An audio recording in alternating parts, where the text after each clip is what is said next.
Hello guys, welcome to Vikri studies. Okay guys, ఈ వీడియోలో quadratic equation example 6 అనమాట. దానికంటే ముందర మీరు స్కిప్ చేయకుండా చూడండి, మీకు పర్ఫెక్ట్ గా అర్థమవుతుంది ఎలాంటి ప్రాబ్లం అన్నా. అదే కదా మ్యాథ్స్ చెప్తున్నాను, బేసిక్స్ తెలుసుకోండి. ఫస్ట్ ఇంట్రడక్షన్ క్లాసులు కరెక్ట్ గా వినండి, అప్పుడే ప్రాబ్లమ్స్ లోకి వెళ్ళండి, అప్పుడే మీకు మ్యాథ్స్ అనేది పర్ఫెక్ట్ గా అర్థమవుతుంది. ఓకే గైస్, దానికంటే ముందర మీరు విక్రీ స్టడీస్ అని ఇన్స్టాగ్రామ్ లో టైప్ చేయండి, మీకు నోట్స్ అవైలబుల్ గా ఉంటుంది. అలాగే మీకు ఈ త్వరలోనే పాలిటెక్నిక్ కూడా చెప్పడం జరుగుతుంది. ఓకే, ఇంకా ప్రాబ్లం లోకి వెళ్ళిపోదాం.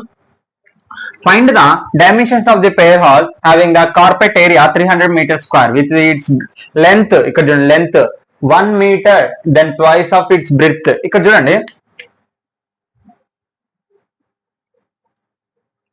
ఒక ప్రేయర్ హాల్ అంటే ప్రార్థన చేసుకునే గది ఉందన్నమాట. ఆ ప్రార్థన చేసుకునే గదిలో ఏరియా కార్పెట్ మొత్తం ఎంత, 300 మీటర్ స్క్వేర్ అనమాట. ఓకే, 300 మీటర్ స్క్వేర్ అంటే లెంత్ బ్రెడ్త్ మొత్తం ఇంటూ చేస్తే ఆన్సర్ ఎంత వస్తుంది, 300 మీటర్ స్క్వేర్. ఓకే, ఇది గుర్తుపెట్టుకోండి, వీడికి అయిపోయింది question. Okay, with its length, ఇక్కడ లెంత్ ఎంత ఉందో చెప్తున్నారు మనకి. ఓకే, అర్థమైంది, బ్రెడ్త్ చెప్పట్లేదు ఇక్కడ. Okay, length 1 metre then twice of the breadth. ఇప్పుడు చూడండి, దీంట్లో ఏది బ్రెడ్త్ మనకి, ఇది లెంత్. ఓకే ఓకే, ఇక్కడ చూడండి, లెంత్ 1 మీటర్ కన్నా ట్వైస్ ఆఫ్ ది బ్రెడ్త్ అంటే బ్రెడ్త్ ఎంత ఉందో తెలియదు కాబట్టి మనం ఏమనుకుందాం అంటే ఎక్స్ అనుకుందాం. ఓకే, నెక్స్ట్ స్టెప్ వచ్చేసి ఇప్పుడు length 1 metre then twice of the breadth. Breadth కన్నా డబల్ ఉండి ఒకటి ఎక్కువగా ఉందంట. అంటే ఇప్పుడు బ్రెడ్త్ ఒకవేళ 10 ఉంది అనుకోండి, 10 into 2 ట్వైస్ అంటే డబల్ అనమాట. ఏంది ట్వైస్ అంటే డబల్, 10 into 2 20, 20 ప్లస్ 1 అంటే 21 ఉంది అనమాట లెంత్. అర్థమైందా? ఇప్పుడు సేమ్ మనకి ఇక్కడ బ్రెడ్త్ ఎంత ఉందో తెలియదు కాబట్టి ఎక్స్ అనుకున్నాం. ఇప్పుడు లెంత్ కూడా 2 అంటే లెంత్ ఎంత ఉంది మనకి, ట్వైస్ ఆఫ్ ది బ్రెడ్త్ అంటే బ్రెడ్త్ ని ట్వైస్ చేసి ఒకటి కలపాలి అంటే 1 మీటర్. అర్థమైందా క్వశ్చన్? ఓకే, ఇప్పుడు ఇదే స్టెప్స్ రూపంలో రాస్తాం. కొందరు మ్యాథ్స్ లో స్టెప్స్ రాయడానికి ఇబ్బంది పడుతుంటారు, అలాంటిది ఏం లేదు. ఇక్కడ మీరు ఏమనుకుంటారు, క్వశ్చన్ ఏముందో అది బాగా అర్థం చేసుకొని ఇది కానీ రాసినాక పర్ఫెక్ట్ గా అర్థమవుతుంది. ఓకే, ఇంకా ప్రాబ్లం చూడండి, ఇక్కడ సొల్యూషన్. అర్థమైంది కదా క్వశ్చన్? బ్రెడ్త్ ఎంత ఉందో తెలియదు కాబట్టి ఎక్స్ అనుకున్నాం. మొత్తం ఏరియా కార్పెట్ ఎంత, 300 మీటర్ స్క్వేర్. లెంత్ ఎంత ఉంది, బ్రెడ్త్ కన్నా డబల్ ఉంది, ఒకటి ఎక్కువగా ఉంది. ఓకే, అర్థమైందా? ఓకే, ఇక్కడ చూడండి, let the breadth be X. నేను అక్కడ ఏమనుకుంటున్నాను అదే రాస్తున్నాను. Okay, tension పడొద్దండి. ఓకే, ఇక్కడ చూడండి, బ్రెడ్త్ ఏమనుకున్నాం, ఎక్స్ అనుకున్నాం. ఇప్పుడు చూడండి లెంత్, నెక్స్ట్ వచ్చేసి ఏంది, లెంత్ కదా. ఇక్కడ చూడండి, లెంత్ ఏంది, 1 metre then twice of the breadth కదా. 1 metre plus twice of its breadth, twice its breadth equal to area of carpet area. ఇది మనకి కార్పెట్ ఏరియా. ఓకే, మొత్తం ఈక్వేషన్ 1 మీటర్ అంటే ఏంది, 1 plus twice of the breadth, అదే రాస్తున్నాం, twice of the breadth equal to carpet area. మనకు మొత్తం answer ఎంత, 300 మీటర్స్ స్క్వేర్. ఇప్పుడు మనం ఇక్కడ చూడండి, బాగా చూడండి, దీన్ని మనము క్వాడ్రాటిక్ ఈక్వేషన్ లెక్క చేంజ్ చేయాలి. అంటే ఇప్పుడు దీని మొత్తం ఫార్ములా ఏంది మనకి, ఈ ఫార్ములా రెక్టాంగిల్ ఫార్ములా ఏంది మనకి, లెంత్ ఇంటూ బ్రెడ్త్ కదా. అంటే ఇప్పుడు ఏమని రాయొచ్చు మనం, carpet area, total carpet area,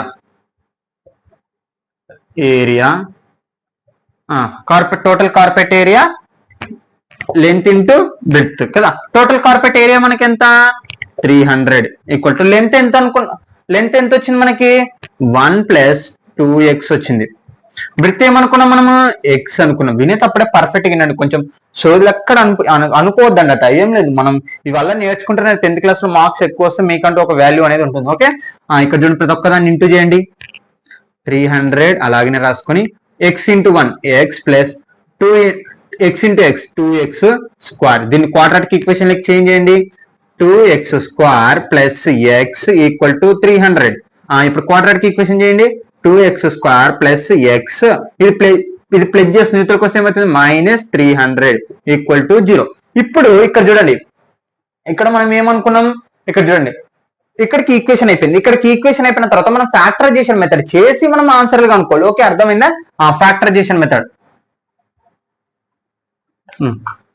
method చూడండి, 2x స్క్వేర్ ప్లస్ ఎక్స్ -300 కదా.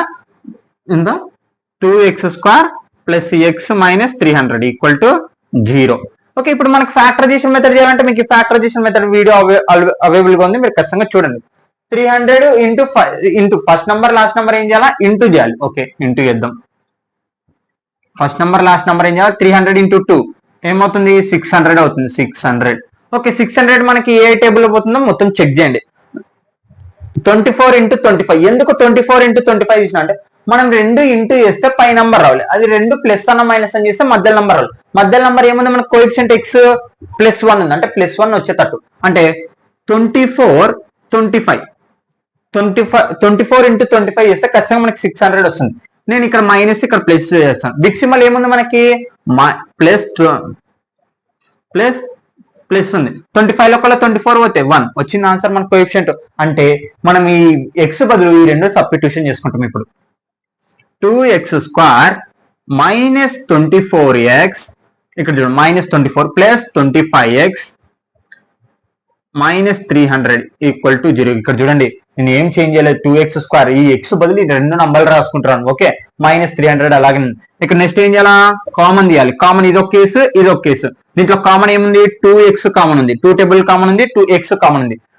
ఇక్కడ చూడండి 2 బయటికి తీసినాను, x² అంటే ఒకటి బయటికి తీసినాను, ఇంకెన్ని ఉంటాయి, ఒక x ఉంటుంది. ప్లస్ మైనస్ ఇక్కడ చూడండి 24 ఎన్ టేబుల్ అవుతుంది, 2 టేబుల్లో 12 టైమ్స్ అవుతుంది. 12 ఆల్రెడీ x బయటికి తీసిన కూడా రాక్కర్లేదు. ఇక్కడ చూడండి 25 టేబుల్ కామన్ చేయొచ్చు. 25 ఇక్కడ చూడండి x 25 తీసేసినాను, మైనస్ ఎన్ టైమ్స్ అవుతుంది, 300 12 టైమ్స్ అవుతుంది 25 టేబుల్లో, ఈక్వల్ టు 0. మళ్ళీ ఇప్పుడు కామన్ ఏముంది, కామన్ రాయండి, 2x ప్లస్ 25 ఈక్వల్ టు 0 ఒకసారి, x మైనస్ 12 ఈక్వల్ టు 0 ఒకసారి. ఇది ప్లస్ చేసిన అవతల పోతే ఏమవుతుంది, minus 2x equal to -25, x equal to -25/2. Okay, అర్థమైంది. అంటే x ఈక్వల్ టు ఎంత వచ్చింది, -25/2. ఇప్పుడు చూడండి x ఈక్వల్ టు +12. ఓకే, ఎప్పటికన్నా గుర్తుపెట్టుకోండి, మనం ఏదైనా సొల్యూషన్స్ కనుక్కున్నప్పుడు అది ఎప్పుడు మైనస్ లో రాకూడదు. ఓకే, మైనస్ లోకి ఇది మైనస్ లో ఉంది, -25/2 ఉంది, అంటే ఈ ఆన్సర్ రాంగ్ అనమాట. ఓకే, మనకంటే ఇది x ప్లస్ లో ఉంది కాబట్టి ప్లస్ అనేది ఎప్పుడు కరెక్ట్ తీసుకోవాలి. మైనస్ అంటే తగ్గడం కదా, ఆన్సర్లు ఎప్పుడన్నా తగ్గుతాయా, తగ్గవు కదా. అంటే మనం ఇప్పుడు x ఈక్వల్ టు ఎంత తీసుకోవాలి, 12 తీసుకోవాలి. అసలు మనం x అంటే ఏంది, ఇంతకు మనకి బ్రెడ్త్, అంటే బ్రెడ్త్ ఎంత ఉంది ఇప్పుడు, బ్రెడ్త్ ఎంత ఉంది ఇప్పుడు 12 ఉంది. ఓకే, ఇక్కడ చూడండి బ్రెడ్త్ ఈక్వల్ టు బ్రెడ్త్ ఎంత ఉంది మనకి, బ్రెడ్త్ ఎంత ఉంది మనకి ఇప్పుడు 12 వచ్చింది. ఇప్పుడు లెంత్ కనుక్కోవాలి. లెంత్ మనం ఏమనుకున్నాము, ఇక్కడ చూడండి లెంత్ ఏమనుకున్నాం, 2x + 1 అనుకున్నాం. L equal to 2x + 1. x ఎంత వచ్చింది మనకి, 12 వచ్చింది. 2 × 12 + 1 ఈక్వల్ టు 12 2 జా 24, 24 + 1 ఈక్వల్ టు 25. ఆన్సర్ ఎంత వచ్చింది, 25 మీటర్స్. ఓకే, ఎలా కరెక్ట్, అసలు మనం చేసిన లెక్క కరెక్టా తప్ప. ఇక్కడ చూడండి లెంత్, ఇక్కడ చూడండి బ్రెడ్త్, ఇక్కడ లెంత్ ఎంత ఉంది, బ్రెడ్త్ కన్నా డబల్ ఉంది, ఒకటి ఎక్కువ ఉంది. బ్రెడ్త్ డబల్ చేయండి, 12 × 2 24 + 1 కలపండి 25 వచ్చింది, మళ్ళీ 25 ఆన్సర్. అంటే మనం చేసిన లెక్క కరెక్ట్. ఓకే, మీరు ఖచ్చితంగా నీట్ గా రాసుకోండి. మీకు నోట్స్ కావాలనుకుంటే ఖచ్చితంగా ఇన్స్టాగ్రామ్ లో అవైలబుల్ గా ఉంటుంది, ఖచ్చితంగా చూడొచ్చు. Okay, thank you all of you.